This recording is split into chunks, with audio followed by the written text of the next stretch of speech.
A new book has revealed a multi-million-dollar North Korean blackmail plot targeting Israel in which the Hermetic regime threatened to sell ballistic missiles to Iran unless Israel paid $1 billion for it not to.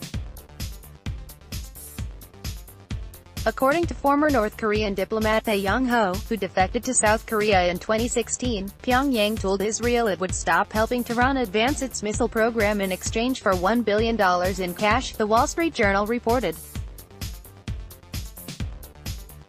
Tae said the offer was made by North Korea's ambassador to Sweden, Sun Mu-sin, to his Israeli counterpart, Gideon Ben-Ami, at a Stockholm cafe in 1999.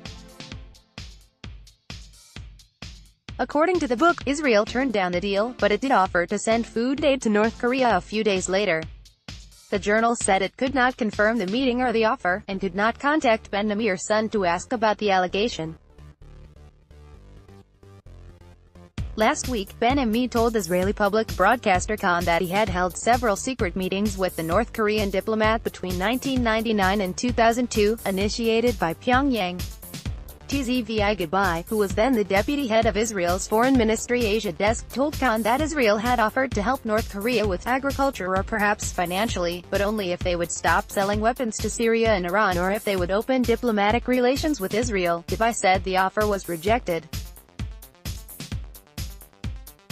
North Korea was active in the Middle Eastern weapons trade at the time, and had been selling missiles to Iran since at least the early 1980s. Indeed, experts consulted by the journal said there are clear similarities between Iran's Shabab-3 and Khorramshahr missiles and North Korea's Nodong and Musudan weapons. Pyongyang was also instrumental in the Syrian nuclear weapons program, helping construct the nuclear reactor destroyed by an Israeli airstrike in 2007. 10 North Korean scientists were reportedly killed when the reactor was destroyed, putting a freeze on Damascus's nuclear ambitions. From Israel's point of view, the reactor posed an emerging existential threat to Israel and the entire region. Though widely assumed to be the work of the Israel Defense Forces, its role was only officially revealed this year.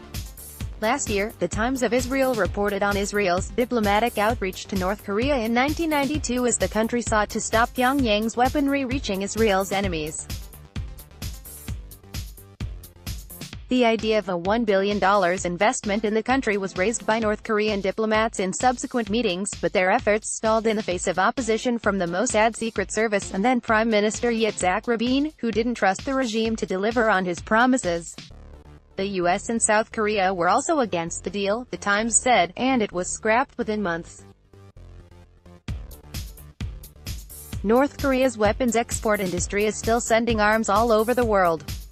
According to a United Nations report earlier this year, Pyongyang earned around $200 million in illegal weapons sales in 2017.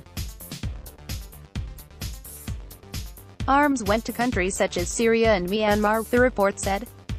It noted that North Korea was active in ballistic missile collaboration with President Bashar al-Assad's regime in Syria and suggested it might be involved in building new chemical weapons storage or production facilities.